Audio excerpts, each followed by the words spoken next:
Noches, mi nombre es Lisbeth Chicaiza, soy de la carrera de Educación Básica de la Universidad Estatal Amazónica. Estoy cursando actualmente el tercer semestre. El día de hoy les voy a hablar acerca de un podcast educativo. Como podremos visualizar, aquí tenemos un pequeño podcast sobre la aplicación de la lectura crítica en la educación. Los integrantes que conformamos es mi persona Lisbeth y bueno, se podría decir que en este caso hago de manera individual y para realizar el podcast tuve que crear un nombre imaginario. El nombre imaginario es Edison y mi persona Lisbeth. El podcast educativo se llama Aplicación de la lectura crítica en la educación básica. Tenemos primero como el saludo la introducción que participó Lisbeth. Hola, sean bienvenidos a este podcast educativo. Mi nombre es Lisbeth y junto a mi compañero Edison abordaremos el tema de la lectura crítica en la educación básica. En este espacio hablaremos sobre qué es la lectura crítica, cómo se relaciona con los diferentes tipos de textos y por qué es importante aplicar estrategias cognitivas y metacognitivas en el proceso lector. Además, explicaremos algunos tipos de textos que se utilizan en el aula y finalizaremos con una breve conversación sobre la importancia de fomentar la lectura crítica desde los primeros años de escolaridad. Tenemos la exposición de tipos de textos, que es desde el texto narrativo, y les va a leer Lisbeth de mi persona. El texto narrativo es aquel que relata hechos reales o ficticios representados personajes, un espacio y un tiempo determinado. Este tipo de texto es muy común en la educación básica, especialmente a través de cuentos, fábulas y leyendas.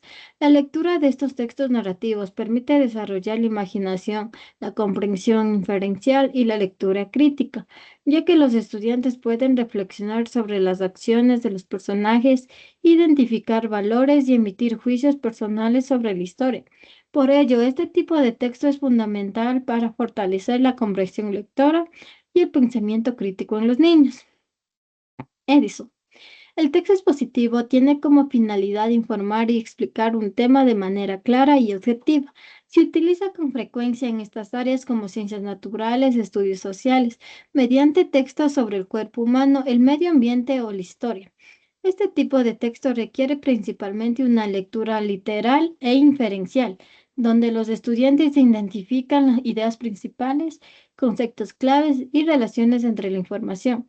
Aplicar estrategias cognitivas como el subrayado y los organizadores gráficos ayuda a mejorar la comprensión y favorecer la lectura crítica más consciente. Tenemos la conversación sobre la importancia de la lectura crítica en la educación básica, que se podría decir que es el podcast. En este caso participo yo y la persona imaginaria, o el nombre imaginario, pero la cuestión es que voy a leer yo mismo. Lisbeth, considero que la lectura crítica es muy importante en la educación básica porque ayuda a los estudiantes a comprender, mejorar los textos y a reflexionar sobre lo que leen, no solo a memorizar información.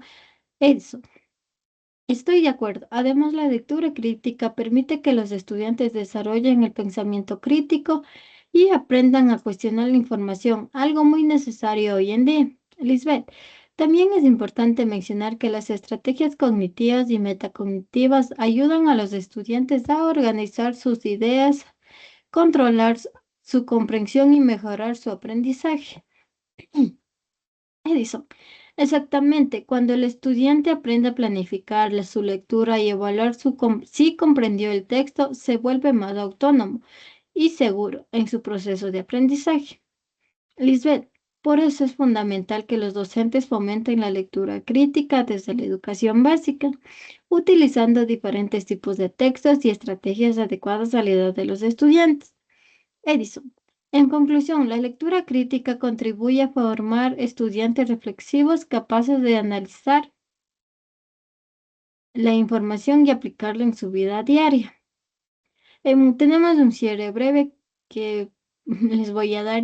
Se podría decir que es gracias por escuchar este pequeño podcast. Esperemos que la información relatada o compartida sea de la utilidad para comprender la importancia de la lectura crítica en la educación básica. Esperemos que le pongan de un poco de actualidad en este pequeño podcast, ya que es relacionado sobre el podcast educativo. Muchas gracias por su atención.